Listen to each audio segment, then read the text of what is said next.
Materinya itu ya Bu ya, tentang refleksi kurikulum merdeka. Untuk kegiatan IHT hari pertama, diharapkan ibu-ibu dapat memahami, setelah kegiatan ini dapat memahami yang pertama, perubahan atau penyesuaian kurikulum untuk meningkatkan kualitas pendidikan dalam konteks satuan pendidikan khususnya di TK Muharram.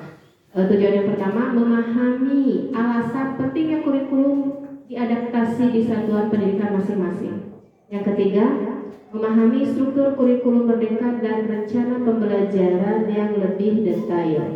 Nah, untuk selanjutnya, mohon ibu-ibu silakan mengamati gambar yang saya tampilkan di depan. Ada dua gambar, gambar titik 1 dan gambar titik 2.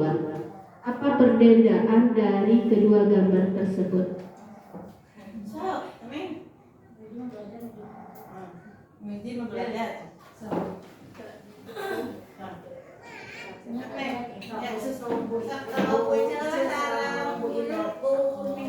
Pertama, anak sudah menulis. Yang kedua, Anak tidak menulis. Menurut saya, kalau gambar pertama itu anak dipaksa untuk menulis ya, dan yang tidak mau menulis, guru langsung membujuk itu, kalau memaksa keluar dari kelompoknya ya. Bukan. Kalau baca anak-anak. itu memberi ancaman. Oh, udah. Suka baca. Kalau yang kedua, memang guru tidak memaksakan untuk belajar. Itu kira-kira itu. Terima kasih. Silakan ke Bu Ipit sama Bu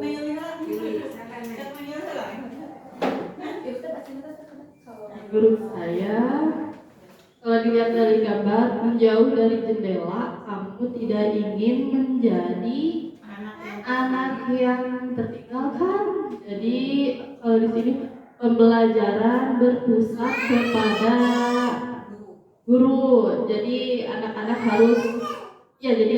harus mengikuti pembelajaran guru. Kalau yang gambar kedua sama Bu, sama seperti ini. Jadi anak harus dituntut satu persepsi dengan guru. Itu kan yang guru kotak.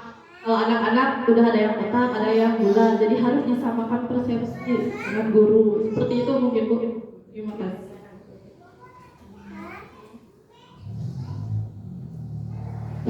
Kalau menurut saya pada gambar pertama yaitu sama dengan rekan-rekan, yaitu teacher center. Jadi guru memaksa anak untuk belajar textbook.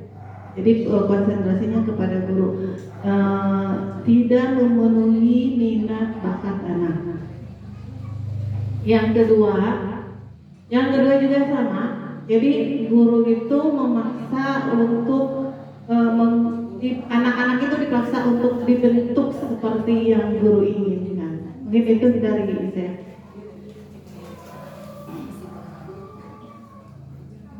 Luar biasa sekali, terima kasih kepada ibu-ibu yang sudah memberikan pendapatnya tentang gambar yang sudah saya tampilkan. Baik, kita ambil garis merahnya ya Bu ya. Untuk yang gambar 1 dan gambar 2 betul sekali, ini adalah model pembelajaran teacher center atau pembelajaran yang berpusat kepada guru. Jadi walaupun misalkan anak memiliki perbedaan individualis, memiliki karakter yang berbeda, kondisi fisik yang berbeda, kemampuan yang berbeda, tetapi dalam kedua gambar ini anak-anak dituntut untuk mengikuti passion guru. Jadi guru tidak memberikan kesempatan kepada anak untuk menemukan dan mengembangkan bakat minat mereka sendiri. Mungkin seperti itu. Selanjutnya bisa Ibu perhatikan ke depan. Ini adalah Ki Hajar Dewantara, filosofis pendidikan Indonesia. Beliau adalah pakar pendidikan yang sudah sangat mafhum dan mendalami konsep pendidikan ciri khas dari negara Indonesia. Jadi kurikulum merdeka yang sekarang sedang digalakkan oleh pemerintah merujuk kepada pendapat dari Ki Hajar Dewantara. Menurut Ki Hajar Dewantara, bahwasanya memberi ilmu demi kecakapan hidup anak dalam usaha mempersiapkan untuk segala kepentingan hidup anak, baik hidup dalam bermasyarakat maupun hidup berbudaya dalam arti yang seluas-luasnya. Terus beliau juga mengatakan bahwa maksud pendidikan itu adalah menuntun ya Bu, menuntun segala kodrat yang ada pada anak agar mereka dapat mencapai keselamatan dan kebahagiaan yang setinggi-tingginya baik sebagai manusia maupun sebagai anggota masyarakat. Jadi menurut Ki Hajar Dewantara, khususnya di implementasi kurikulum merdeka ini, bahwa kita itu sebagai penuntun segala kodrat di sini adalah bakat minat anak. Nah, khusus untuk di fase fondasi di tingkat TK maupun khobar dan sebagainya ya tingkat PAUD, kita itu dituntut untuk memfasilitasi anak menemukan dan mengembangkan bakat minat mereka sendiri. Jadi kita yang menentukan anak harus seperti apa, tapi anak yang menemukan sendiri. Kita hanya sebatas memfasilitasi dalam bentuk kegiatan pembelajaran dan bermain yang sesuai dengan kebutuhan anak, khususnya di fase fondasi yaitu tingkat PAUD. Itu seperti itu. Untuk selanjutnya ada beberapa pertanyaan ibu-ibu, coba perhatikan. Pertanyaan yang pertama, di mana sekolah kita berada? Ini dalam rangka kita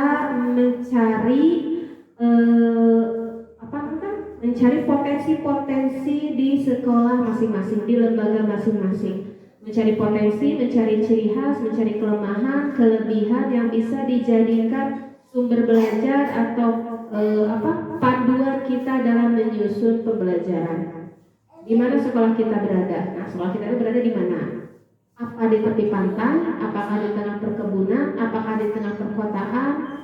Selama setahun ke belakang, perubahan apa saja yang terjadi di sekolah kita ini?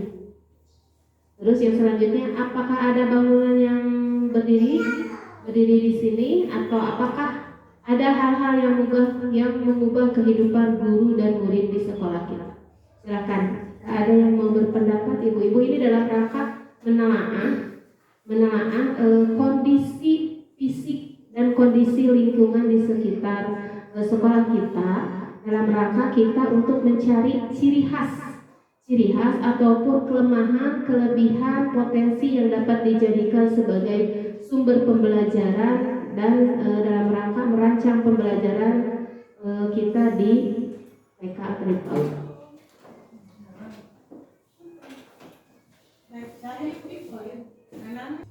Iya. Sekolah kita berada di lingkungan pemukiman penduduk menurut saya. Jadi dikelilingi oleh bangunan lembaga ataupun rumah penduduk seperti itu. Dan juga dikelilingi dengan sawah-sawah ataupun sedikit perkebunan. Jadi bukan di tepi pantai. Saya mencoba menjawab pertanyaannya, apakah ada bangunan yang baru? Tentu saja ada. Seperti di belakang sekolah sudah didirikan musola oleh yayasan, ada juga WC umum yang baru. Ya, sementara setahun kemarin belum ada. Kalau menurut saya, sekolah kita mungkin berada tepatnya di pedesaan. Jadi di sini ada dekat dengan sawah, perkebunan juga, peternakan. Berbeda dengan di tepi pantai, dekat dengan pantai. Kalau kita di sini tepatnya berada di lingkungan pedesaan seperti itu kali.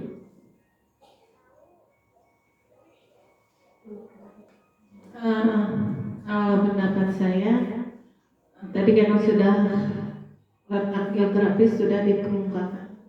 Nah, saya mencoba menjawab apakah selama ini perubahan apa saja yang terjadi di sekitar sekolah dan apakah ada hal-hal yang mengubah kehidupan guru dan sekolah murid. Nah, untuk menjawab kedua poin tersebut, mengubah kehidupan kan, mengubah. Nah di sini jadi guru untuk langkah selanjutnya untuk mengubah kehidupan, mengubah berarti mengubah pola pikir, mengubah kompetensi. Jadi kompetensi guru harus lebih ditingkatkan lagi. Terus dan untuk yang bertujuan untuk mengubah juga perkembangan murid. Jadi yang perlu diutamakan adalah kompetensi guru. Harus setidaknya guru harus mengikuti banyak pelatihan, banyak menggali informasi. Sekarang kan ada di platform Merdeka Mengajar. Jadi semuanya harus mengikuti itu. Walaupun cuma menonton video, jadi kita harus bisa menyerap apa saja yang harus kita ambil, kita laksanakan untuk gitu. Luar biasa sekali. Terima kasih kepada ibu-ibu guru yang sudah memberikan pendapatnya yang sangat luar biasa, rinci, detail, dan tepat ya dengan pertanyaannya. Betul sekali ibu-ibu. Kenapa kurikulum perlu diadaptasi? Jadi kurikulum dari pemerintah itu perlu diadaptasi atau disesuaikan dengan keadaan di sekolah kita masing-masing. Khususnya untuk di TK Muharroroh, betul sekali kita berada di lingkungan pedesaan, dikelilingi oleh bangunan-bangunan penduduk, dikelilingi oleh sawah ya, kita ada sawah, ada kebun, bahkan di samping kita itu terdapat peternakan ya, betul sekali ya. Ibu-ibu sekalian kan pernah beberapa kali mengadakan pembelajaran di peternakan domba dan peternakan ayam. Dan kenapa kurikulum itu harus diadaptasi supaya pembelajaran yang disajikan khususnya oleh pendidik, ibu-ibu sekalian, harus sesuai dengan karakteristik penduduk di lingkungan kita, sesuai dengan kebutuhan apa murid dan masyarakat yang ada di lingkungan sekitar kita. Nah, ketika kita sudah bisa menentukan kelemahan, kelebihan, potensi apa yang bisa digunakan di lingkungan sekitar lembaga kita, maka pembelajaran yang disusun pun seyogianya harus disesuaikan dengan pembelajaran atau karakteristik dari lingkungan kita, karena potensi setiap lembaga itu berbeda, proses pembelajarannya pasti berbeda dan hasilnya pun akan berbeda. Tidak mungkin ya sama pembelajaran ketika di pegunungan dengan di pantai, atau di pantai dengan di dataran rendah seperti kita. Baik ibu-ibu hebat sekalian, selanjutnya ini mengapa kurikulum perlu diadaptasi? Nah, yang pertama, perbedaan lingkungan dan ekosistem sekolah ditambah pula dengan perubahan yang terus terjadi di sekitar kita. Hal-hal ini merupakan sebagian alasan mengapa kurikulum kita terima dari pemerintah pusat harus melalui proses adaptasi tersebut. Jadi harus disesuaikan dulu Bu, kurikulum dari pemerintah disesuaikan dulu dengan karakteristik dan kondisi lingkungan di lembaga kita, agar sasaran dan tujuan dari pendidikan itu tepat sasaran. Yang selanjutnya, bentuk adaptasi kurikulum sesuai dengan kebutuhan murid-murid kita di sekolah dapat diterjemahkan dalam kurikulum operasional satuan pendidikan atau KOSP yang akan dibahas pada modul selanjutnya.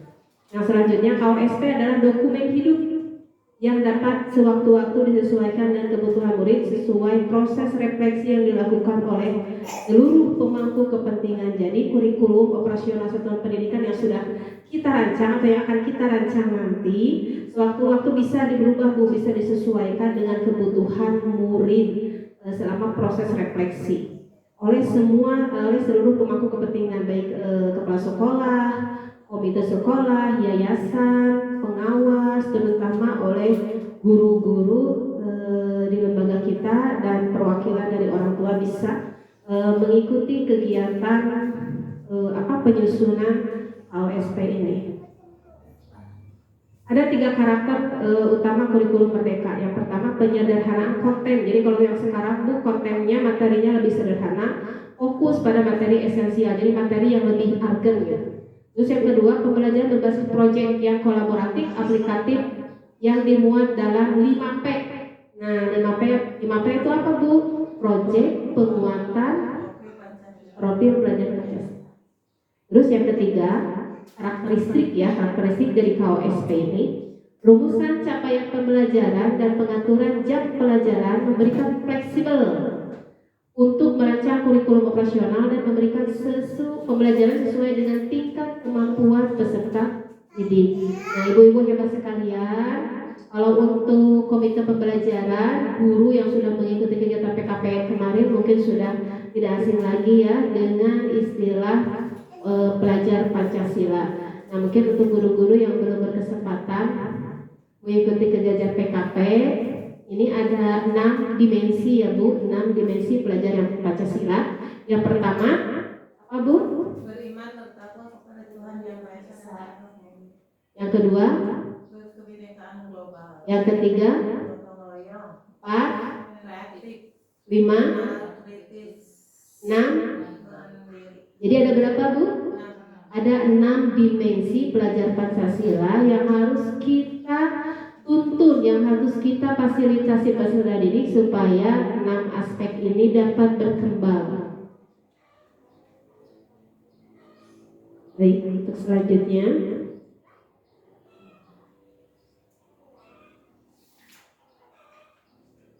nah ini Bu, pembelajaran dengan kurikulum Merdeka merupakan upaya menumbuh pembelajar sepanjang hayat Bu. Jadi pembelajarannya itu sepanjang hayat yang sesuai dengan profil pelajar Pancasila. Proses pembelajaran kurikulum Merdeka memuat yang pertama Bu, ada intrakurikuler, ada P5, proyek penguatan profil pelajar Pancasila, ada ekstrakurikuler. Jadi ada berapa Bu? Ada 3. Tapi kalau untuk di tingkat PAUD, untuk di fase fondasi hanya ada 2 ya Bu ya. Ada apa saja? Intrakurikuler dan ya, jadi ada 2. Jadi fokusnya di sini saja Bu, di 2 sini saja, di 2 ini saja. Untuk intrakurikuler yaitu pembelajaran berisi muatan mata pelajaran dan muatan tambahan lainnya. Jika ada mulok di kita Bu? Ada ya. Apa Bu? Itu nanti praktek sholat, hafalan, Kamis Nyunda ya. Mulok di kita itu adalah Kamis Nyunda dan tahfidz ya, hafalan. Penetapan konsentrasi dan praktik kerja lapangan untuk SMK itu kalau untuk SMK ya Bu, kita fondasi PAUD, fondasi di fase fondasi. Kegiatan proyek penguatan profil Pancasila dirancang terpisah dari intrakurikuler. Jadi terpisah Bu.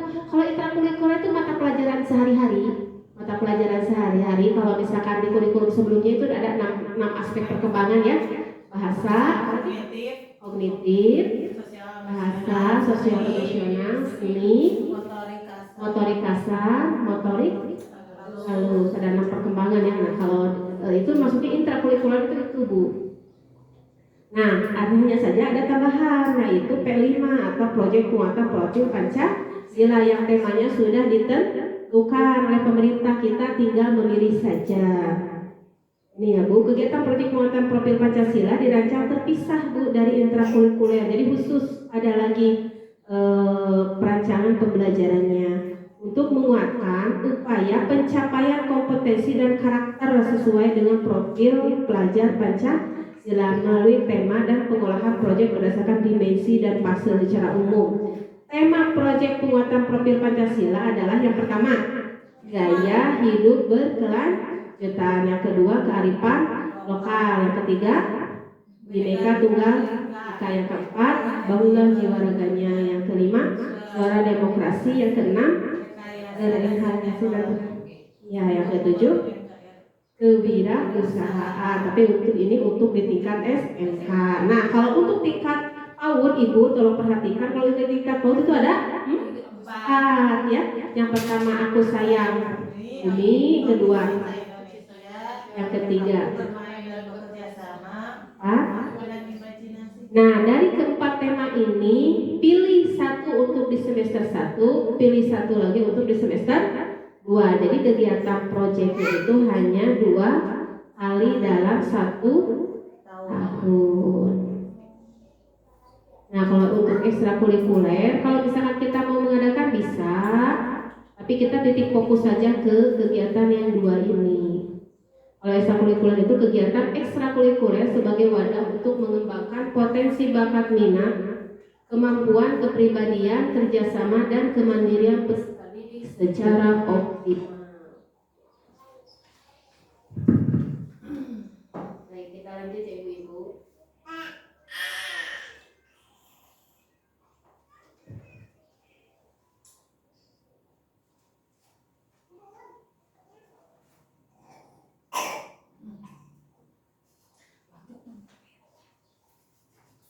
Nah ini Ibu, untuk struktur kurikulum merdeka. Nah, struktur KOSP di tingkat PAUD itu cuma ada 2 ya Bu ya. Yang pertama intrakurikuler, yang kedua project Pancasila. Nah, titik fokusnya di sini saja Bu. Ini untuk tingkat PAUD atau pasir fondasi.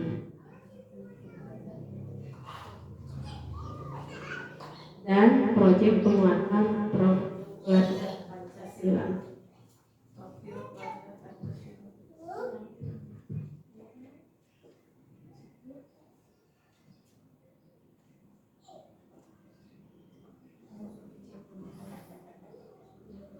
Kegiatan pembelajaran intrakurikuler untuk di tingkat PAUD dirancang agar anak dapat mencapai kemampuan yang tertuang di dalam CP.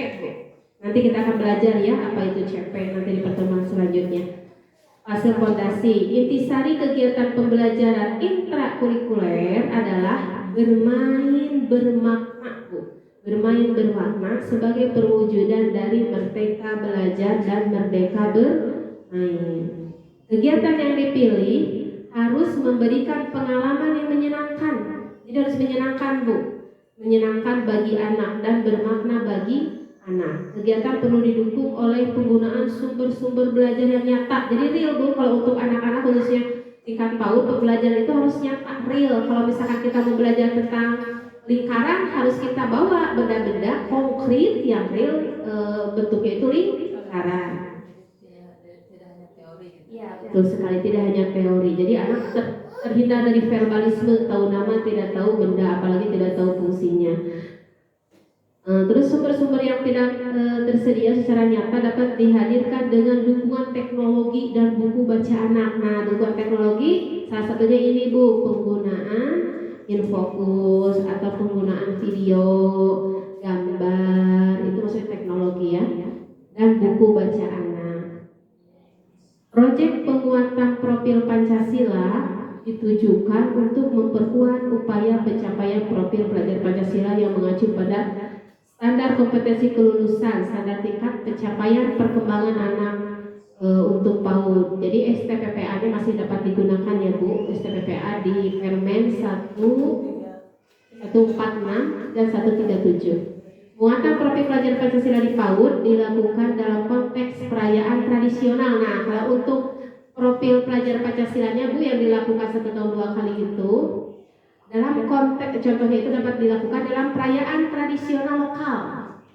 Nah, biasanya contohnya kalau di kita di Desa Mekarsari, TK Muharroron ada tidak tradisi lokal yang dilaksanakan misalkan 1 tahun 1 kali oleh masyarakat. Nah, dapat kita digunakan dalam momen itu.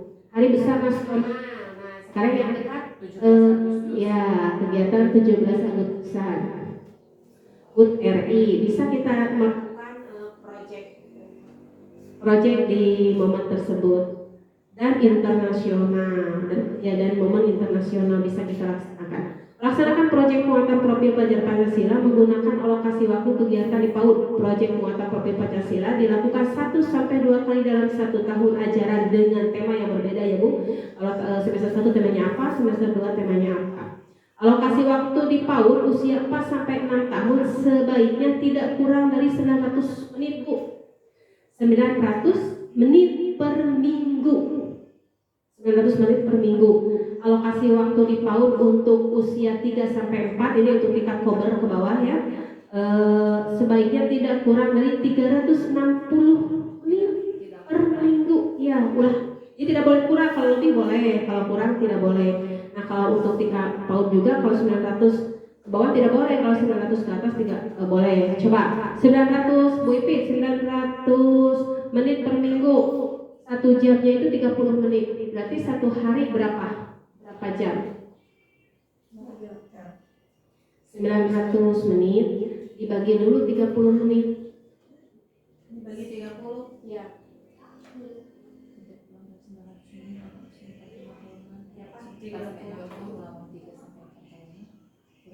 Berapa jam?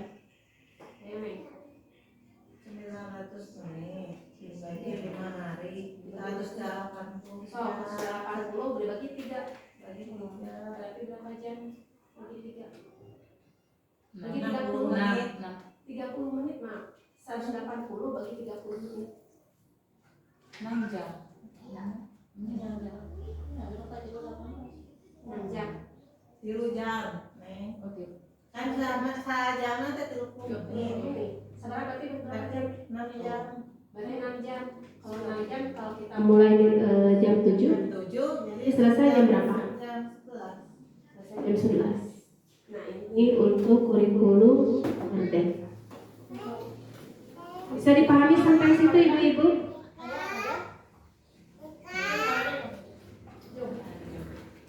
Ini ya struktur kurikulum baik untuk kita ini tidak perlu. Nah,